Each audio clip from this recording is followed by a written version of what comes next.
is on. Hi guys, we're just going live here, just getting started. So we're gonna give us a couple of minutes to let people find us and join us, and then we'll get started. Thanks so much for joining us.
Hey guys, how are you? If you can just type in over here, let us know who you are and where you're at. We'd love to hear from you. You can pose any questions over in the chat, and we'll make sure that we answer them as we go. And make sure you can hear me. So go ahead and say hi if you can.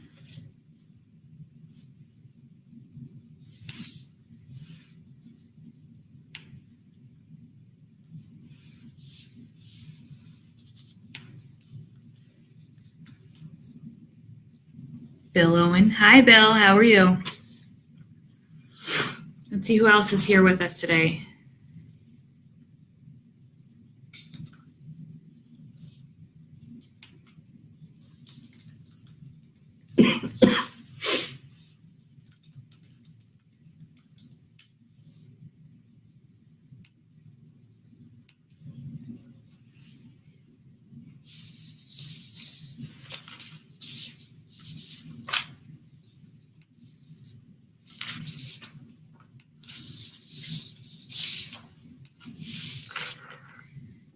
Okay, I think we're going to go ahead and get started. See if anyone else joins us. And we're going to go over some of these changes. And sorry, I just wanted to give people time to join the session if they wanted to. Hi, Marilyn, how are you? So let me get started by saying my name's Christine Anderson. I am the Public Affairs Specialist for the Real Estate Commission and for the Appraiser Board. I am joined here today by our very own Troy Bollier. He's our enforcement director. So thanks so much, Troy, for joining us. We're going to be talking today about a recent rule adoption that the board made at their May meeting, right? It was their May meeting that they finally adopted it. It went into effect which date? The changes went into effect May 1. May 1st, okay. I'm sorry, forgive me. I have May 15th stuck in my head from something from Shrek, so I apologize.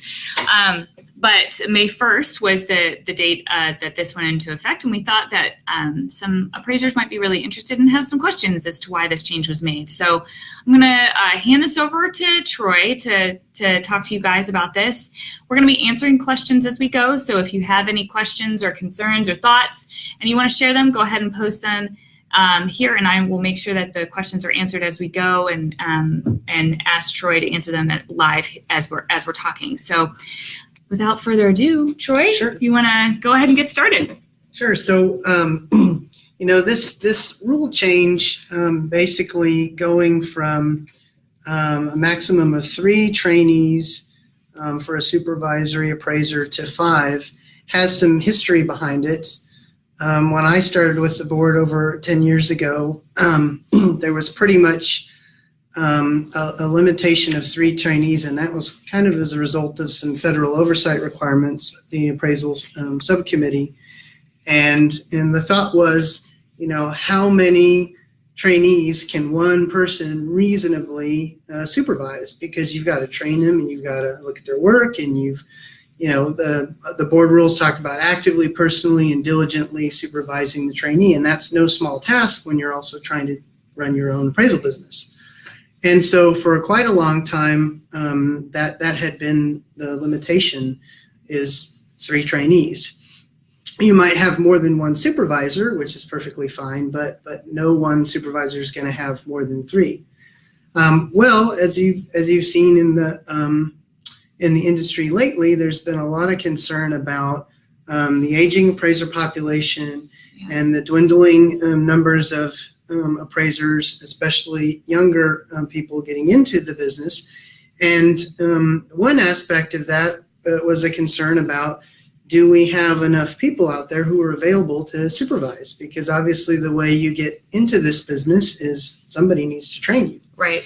There's like so many professions, like plumbing or electricians, there's an experience component to the profession.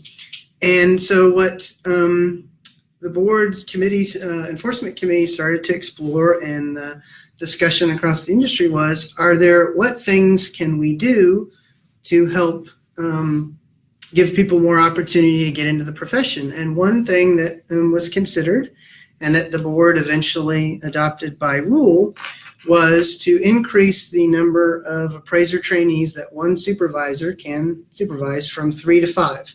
And that actually went into effect by rule change March 4th. And then May 1, we made some revisions to the language in that rule 153.21. And they can find, just for reference for you guys, not to cut you off, Troy, but all of our rules are on the TALCB website, and they're posted before the meeting so that you can find them in proposed and recently adopted rules. That's under rules and laws on the TALCB website. If you just search for rules as well, you can do it that way too. But just for reference for you guys so that you can see the actual language of the rule if you were interested. Yes, and you can also go to the website, and you can actually look up to see what upcoming potential rule proposals are going to be considered by the board at their next meeting. So that if you see something that is of particular interest to you or concern, you can submit comments to the general counsel's office, and the board will consider those comments when deciding what course of action to take. That's a very important part of the rulemaking process, is the opportunity to make comment on the proposed rule changes. But like I said, so the board modified this rule 153.21 to allow for up to 5 trainees. What they did in that rule change is they did need to balance that with some accountability requirements, if you will. The appraisal subcommittee wants to make sure that there's adequate monitoring to make sure that you really can manage that additional load of trainees. So if you're going to supervise more than 3, the rule specifies that you're going to, one, have to be certified at least 5 years. So if you just are supervising 3 or less trainees, the requirement for certification is only 3 years. So they've elevated that requirement a little bit if you're going to certify, if you're going to supervise more than 3.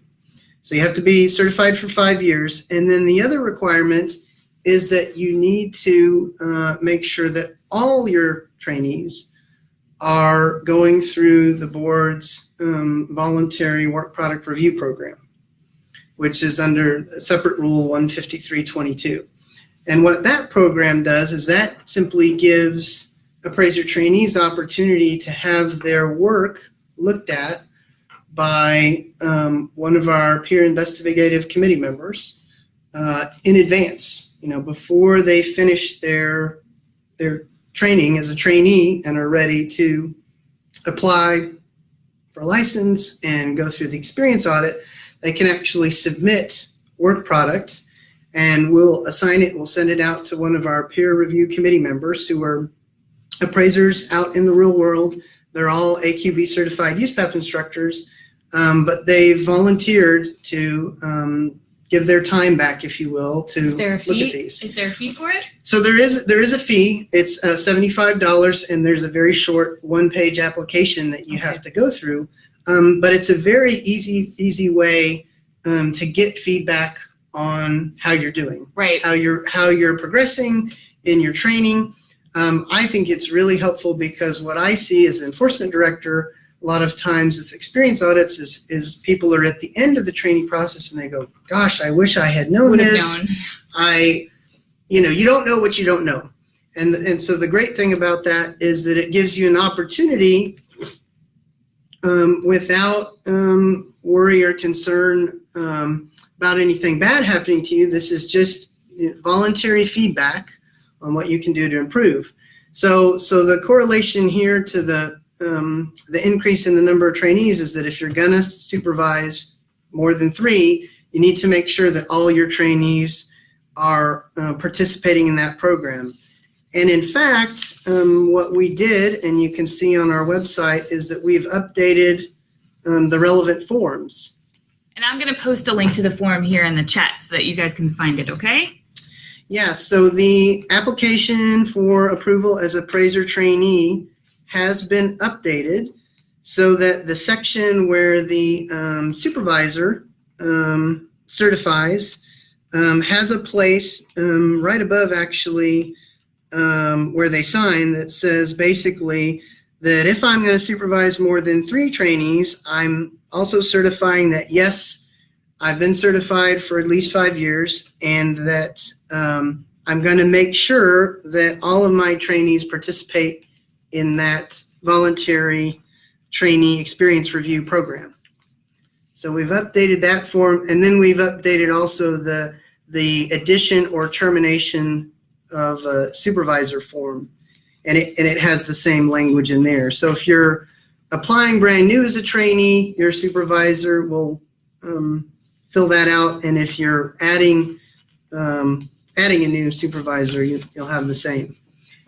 And then the other form that you'll want to take a look at if you're contemplating taking on more than 3 trainees is you probably want to take a look at the application for review of trainee work product. And like I said, it's really just, excuse me, a 1-page form front and back that basically lets you turn in a sample of your work product and get some feedback from a PIC member. They'll actually, this application will come in and get processed, and we will assign it to one of the peer investigative committee members, and then they will actually fill out a nice little report that is kind of like a checklist of all the USPAP requirements. Right. And it'll go through and let you know these things are fine, or here's some areas you might want to focus on. It's really helpful. I posted a link, guys, by the way, to that form as well over on in the chat so that you guys can find it easily. And unlike the experience audit that appraisers, that trainees go through at the end of the process when they're applying, when you're doing these work product reviews, you get to pick what you want to turn in as a sample. Right. So you don't have to send in any particular thing. It's whatever you would like to have reviewed. Yeah. And so when you actually get that feedback, what you'll get is a letter from us and a copy of the report. How long does it typically take from the time that they submit that work product review to completion of the review? Well, it's a very new process, and honestly, when I was looking at the figures the other day, we've only actually had 5 individuals submit requests for work product reviews. Okay. So we're hoping to get the word out that opportunity, whether you're going to supervise more than 3 trainees or not, that opportunity is available to everybody. It's voluntary for everyone else. If you're going to supervise more than 3, then it's required. But so far, what we're seeing is probably maybe 60 days. Okay. It takes some amount of time since our PIC members are volunteers. They're Right. not part of staff. Be nice to them. It takes them a little time, and as anybody who's reviewed appraisals knows, it takes a little bit of time to actually do that. And we want to make sure that it's done thoroughly and well so that the feedback is actually helpful. Right. Yeah. So that really, in a nutshell, is the rule change. I think the key is going from 3 to 5, and really kind of the backdrop of that being that we want to increase opportunities for people getting into the business. So hopefully this will help minimize barriers to entry into the profession. Because we do realize that we've gotten a lot of feedback that it's challenging to find a supervisor, and that especially if you're not in a big metro area, that can even really be more of a challenge if you're kind of in a more rural area, to find someone who's willing to take that time and investment to supervise you. And so someone who already has 2 or 3 trainees, maybe that burden is a little bit easier to shoulder because their shop's already set up and they're ready to do that. Prepared to do that. Exactly. I have a question here from Michael. He says, almost all AMC's banks require the certified appraiser to inspect the property personally. I am aware that Fannie Mae, does not require it. However, almost all major companies require this. How is it feasible to support 5 trainees if you are inspecting all of the properties? I am stating this as it seems to encourage the quote-unquote bending of rules by the person who is trying to support the 5 trainees they have. As it stands, 3 trainees seems extremely difficult, let alone 5. Well, this is a really great question because we see this come up a lot in enforcement cases. It definitely is a challenge. You got to keep in mind that banks are private clients that appraisers are engaging with, oftentimes through an appraisal management company, and they are allowed to set the requirements of that assignment condition. So there are many times when, you're right, the AMC's assignment conditions or the lender's requirements will say that we want the supervisor to inspect. So that's going to be a business decision that you're going to have to work out. Obviously, if the assignment conditions say the supervisor needs to inspect, then it wouldn't be truthful. It would be a problem to sign the appraisal report as if you'd inspected when you haven't. Unfortunately, we have had some complaints where that's been the issue. So you're going to have to work that out as an appraiser, how you structure the trainee supervisor relationship and how you manage the assignments. There may be some clients that don't require it. There may be some clients that simply require, that you disclose it. Obviously, USPAP requires that you disclose anyone who's providing significant professional assistance and detail exactly what that assistance was. But that's a very good question. There is some tension there, obviously, between what the board's rules allow for and what clients' expectations are. Right. And I would suggest one thing you could do is you could certainly always have a conversation with your clients. I do know I've talked with some AMCs that are considering and looking at changing those expectations and maybe reconsidering them. Thanks, Michael. Yes, we're anything if we're not. We're definitely thorough here. So, and Troy is quite well versed in the topic. So, we actually have another Okay. our assistant general counsel here, helping us answer some of these questions too. And she just pointed out something that I'm not sure if you can comment on that. The other thing that she reminded me of is that Fannie and Freddie are relaxing their requirements in that regard. So that may funnel down to the financial institutions as well. They may in turn decide that they can relax their requirements. Okay. So just a question for all those that are in attendance. If you have a question, go ahead and post it.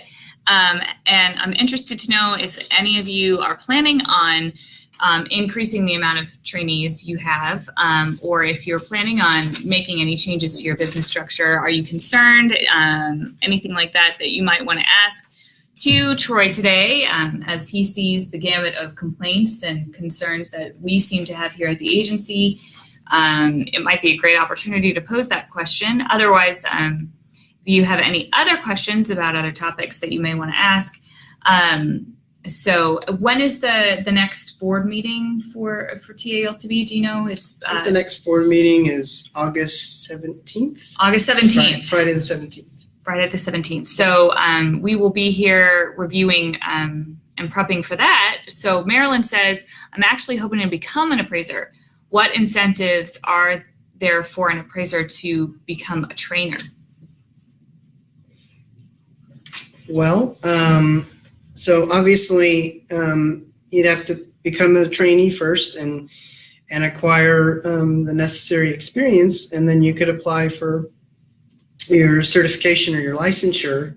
In terms of incentive, I guess what I'd say is that it from a practical perspective, it allows you to get more work done. I mean, obviously, if you're one person in a shop, there's only so much work that you can do. You're going to have to invest some time and some training into having some trainees, but once you do, and once their competency and their skill set grows, then you still have to monitor and supervise them, but you can kind of let them fly from the nest, if you will, a little bit, and they can help pick up that load. So there is a balance between diligently supervising, but also allowing them to help you do more, and in that way you can grow your business. Marilyn, I hope that answers your question. Are you currently an applicant, or are you looking to see if you want to be an applicant and this is just educational for you? I just want to make sure I am clear. We have a bunch of information about becoming an appraiser trainee on the website, but the requirements for becoming a supervising appraiser are increased, as he said, and there are certain standards. So you'd have to start at being a trainee yourself before you could supervise trainees. Hopefully that helps answer your question. I'm not sure if anyone else has any other questions. Just for review for today, I did post links to the article from that was published and sent out to everyone earlier this month. Marilyn says, I have not yet begun because I was worried about being able to find a trainer. That's an interesting comment that I think we hear quite a bit, is people having a hard time finding trainers. We do. It's a challenge, and what I would say is that you've really got to make an effort to go out there and knock on doors and call people and email them and contact them. There are opportunities out there, but it can be challenging, especially, like I said, in more rural areas. So this might seem like a silly question, but can they do a search on our website for like a specific license type, correct, that they could find and then find people in their area? So they could certainly search for certified appraisers, because you need to be certified in order to supervise. And, if you're looking to do residential work, it'd be certified residential. If you want someone doing commercial work, they'd be certified general. So you could search on that basis and limit it to A certain area. a certain area, and then you would have a list of people, and you could go from there. Yes, Marilyn, that might be a good place for you to start is search on our website. We have a license holder search on our website. You can select a license type and then select an area that you want to find people that are licensed in that, that license type in your area. And then you can and go from there and start kind of calling around and seeing if you know anyone or if anyone would be interested in doing that for you. The other suggestion I'd have is reach out to the different appraisal trade groups and organizations. Oh, yeah. The Association of Texas Appraisers, the Appraisal Institute, Association of Independent Fee Appraisers. There's a variety of them. FACT is the Foundation Appraisers Coalition of Texas, which is the group of the lobbying group for Texas appraisers. All of those are great resources, and they may be able to put you in touch with somebody who's looking for to take on trainees. So again, guys, as we're going through this, just in case you missed it, I posted a link to the article that we're referring to that we published earlier this month on the topic that gives you a little bit of history as to the change, how the change affects license holders, specifically people that are supervising appraisers. And I also posted links to the forms for the application for approval as an appraiser trainee, and also the application for review of appraisal work product. So those form links are right here over here. And then, Amy says thanks for the mention, by the way. Amy Abel's Effect. And then Michael Wild says the texasappraisers.org. So Marilyn, you have some resources right here in the chat room that might be able to help you find what you're looking for. So so we encourage you to reach out. That's why participating in something like this event today is really beneficial to license holders, as they get a chance to kind of really ask the questions that they need to and get the help they need right away. So please do reach out to those organizations. We actually have a list of related organizations on our website, I believe, as well as other entities, licensing entities related to us as well. So that might be a good resource for you too. If you have any questions about where to find that, you can always reach out to me on Facebook and I will help you. Just in case anyone didn't know, my name is Christine Anderson. I'm the public affairs person for the agency, and I manage all of our social media and external communications for the agency. So anytime you're reaching out, you're actually talking to me directly. So if you have questions after this event, you can always do so, reach out on Facebook or send me an email. My email is on the Facebook page, and you can always reach out to me there. And in case, do you have anything else that you wanted to add for today, or any other? Not really. I think the main thing is that if you're interested in growing your business and having the opportunity to take on more trainees, give back to the profession a little bit, then this opportunity it gives you the chance to do that, to grow.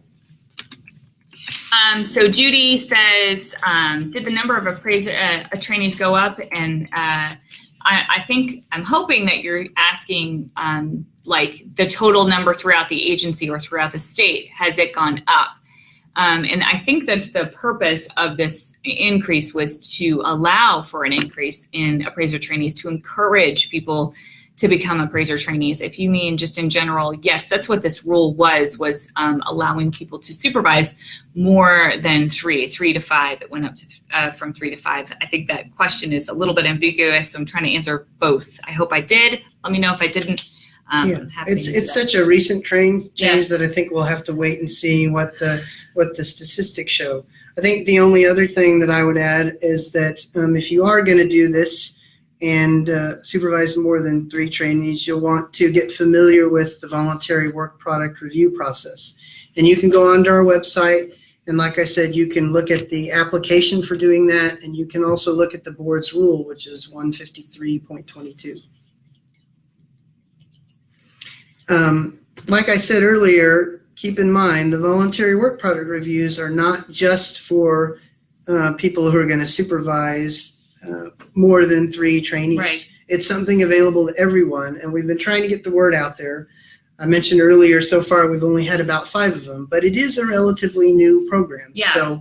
So if it's a really good opportunity, if you're a trainee or you're starting that process and you want to see how you're doing after you've spent a couple of hundred hours, for $75 and filling out a one-page form, you can get some real feedback to see where you're at. And do you think people may be nervous about turning in the voluntary work product because they're worried that somebody's going to see a mistake and then get in trouble for it? We've heard that, and what I would just say to put that to bed is that we're not looking at these for purposes of getting people in trouble. Right. You can go and look at the rule, and the rule actually makes that clear that, hey, these are voluntary. They're here to be constructive and to give people feedback and, get them better educated, basically. Right. Yeah. There's a benefit for us here at our agency to ensure that our license holders are doing things the way that they're supposed to be doing. So there's no downside for us other than a little bit of manpower, which is why there's a fee so that we could support the process. But it's beneficial for everyone to just go ahead and take advantage of that process and see.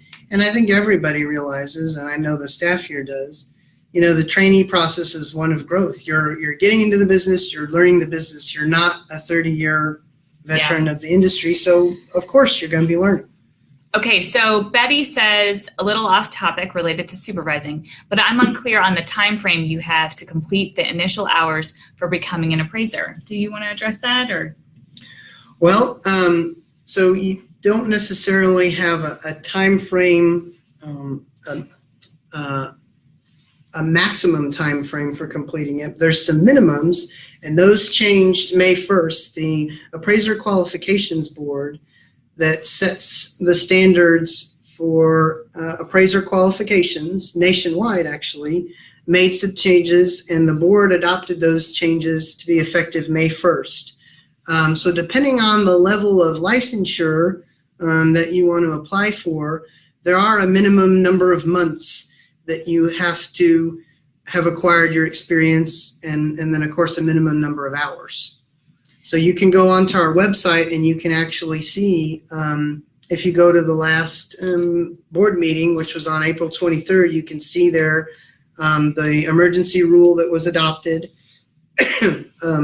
adopting the appraiser qualifications criteria, and you can see the link there to the rule change if you have more questions about that. But yes, there are some minimums, but not necessarily a maximum. So if you need to take longer than the minimum, that's perfectly fine. We actually published an article on that topic, right? AQB criteria changes effective May 1st. We did. Okay, so I'm going to post a link to that for you, Betty, so that you can read that article and see what we're talking about here, because I think that article would be really helpful for you.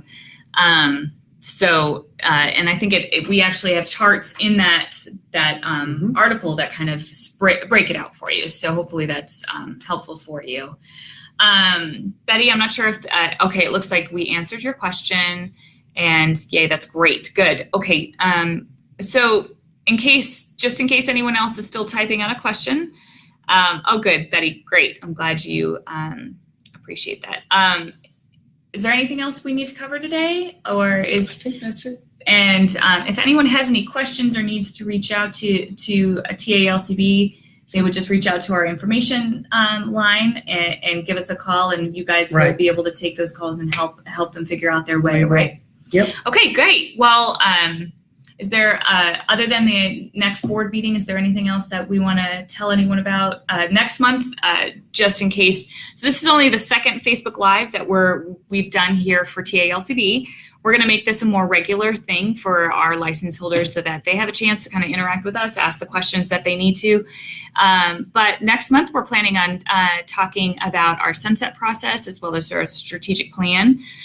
We haven't set an official date about that, but we plan on doing it late June. I will make it an event on Facebook as well as on our website. So make sure you check out that, sign up for our newsletter on our homepage. That way then you can get all of these updates whenever you need them, and you can see all the upcoming events. The strategic plan is really essential to our agency, and Sunset is a really unique process. And so our staff is going to do a topic on that next month. And so that's what we got going on. And we really appreciate everyone taking a couple of minutes out of their day to join us and hear more about that. This video will be published on our website, on our Facebook page, and I'm also going to publish it on our YouTube page as well, so that y'all can share it with any friends that weren't able to make it, and you can refer back to it anytime. Post your questions if you need to later on, if you think of something, and I will always make sure that they're answered. Thanks so much again, Troy, for taking time out of your day to join us. I really appreciate it, and we will see you next time. Thanks, guys. Thanks, everybody.